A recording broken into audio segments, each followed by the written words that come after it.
Asia की सबसे बड़ी मवेशी मंडी में जहां शहर के मुख्तलिफ इलाकों से लोग कुर्बानी का फरीज़ा अदा करने के लिए मवेशी की खरीदारी के लिए पहुंच रहे हैं, वहीं कुछ ऐसे खरीदार भी हैं जो सालों बाद अपने मुल्क में ईद मना रहे हैं। बैरूनी मुल्क से आए खरीदार मंडी को कैसे देख रहे हैं, जानते हैं अपने नुमाइंदे मोहम्मद अली खान से। इस वक्त मौजूद है कराची की सबसे बड़ी मवेशी मंडी सुपर हाईवे पे जो कायम है और यहाँ पे ख़रीद व फरोख्त का सिलसिला जारी है। लोग जो है वो कुर्बानी के जानवर जो है वो ख़रीद रहे हैं और डीलिंग जो है वो व्यापारी के साथ चल रही है। मेरे साथ यहाँ पे एक ख़रीदार मौजूद है जो काफ़ी अरसे के बाद यानी तकरीबन 17-18 साल के बाद जो है अपने मुल्क में ईद कर रहे हैं और सऊदीया में जो है वो ये रिहाइश पजीर होते हैं। जानते हैं इनसे कि कई अरसे के बाद जो आप ईद कर रहे हैं तो आपको जानवर ख़रीदने में कैसा लगा और किस तरीके से जो है वो 17 साल के बाद आपको तब्दीली महसूस हुई। सर बस अच्छा तो बहुत लग रहा है, अपने मुल्क में करेंगे 17 साल बाद, लेकिन 17 साल बाद रेटों में जो फ़र्क आ गया है ना वो ज़मीन आसमान के बराबर फ़र्क आ गया है। जो बकरा हम 8-10 हज़ार का लेते थे वो तो 45-50 हज़ार। देखिए 17 साल पहले तो यकीनन पेट्रोल भी बहुत सस्ता था, मवेशी भी बहुत सस्ता था, तो वो 8,000 रुपये में 10,000 रुपये में एक अच्छा बकरा जो है वो मिल जाया करता था। लेकिन अब 10 साल के बाद जो है 17 साल के बाद जो है तो वो रेट तो नहीं मिल सकेंगे, तो यकीनन वो आपको फर्क महसूस हुआ होगा। तो उस पर क्या कहेंगे? फर्क महसूस हुआ है लेकिन अच्छा भी बहुत लग रहा है।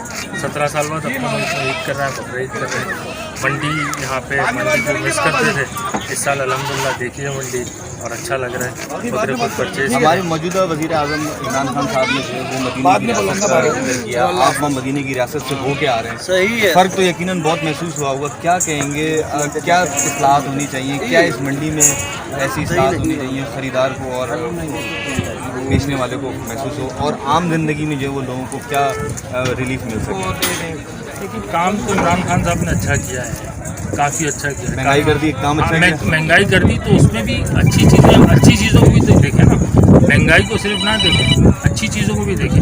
अच्छी चीज़ें भी कर रही महंगी कर दी है बस, महंगाई को नहीं देखें। जो पिछला कर्जा उसने माफ़ कराया उसको देखें। आपको नहीं पता पिछला कर्जा कितना था पाकिस्तान के ऊपर, पिछले कर्जे के ऊपर जाएं।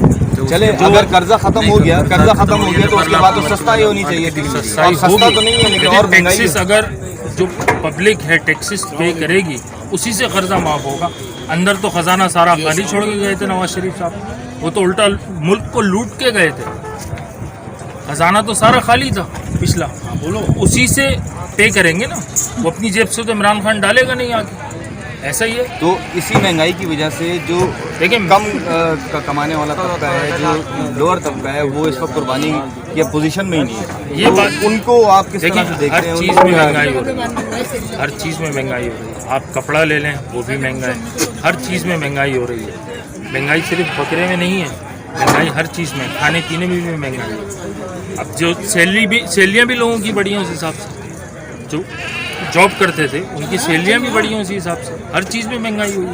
तो एक हर चीज़ का आप जो है वो इमरान खान के ऊपर नहीं डाले कि हुकूमत गलत है।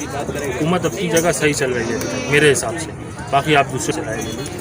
जी बिल्कुल, जैसे इन्होंने बताया कि 17 साल के बाद जो है वो ईद यहाँ पे करने के लिए आए हैं और बहुत अच्छा महसूस हो रहा है। इस दफ़ा अपने मुल्क में अपनों के साथ जो है वो ईद करेंगे, बकरा ईद करेंगे। लेकिन महंगाई जो है वो अपनी जगह पे है, महंगाई का जो है परेशानी वो अपनी जगह पे है, जिसकी बाइस जो है वो जहाँ पे बड़ी उसके ऊपर कुर्बानी की जाती थी लेकिन अब वो बड़ी उसके ऊपर नहीं होगी और एक छोटे पैमाने के ऊपर कुर्बानी करके एक फरीज़ा अदा किया।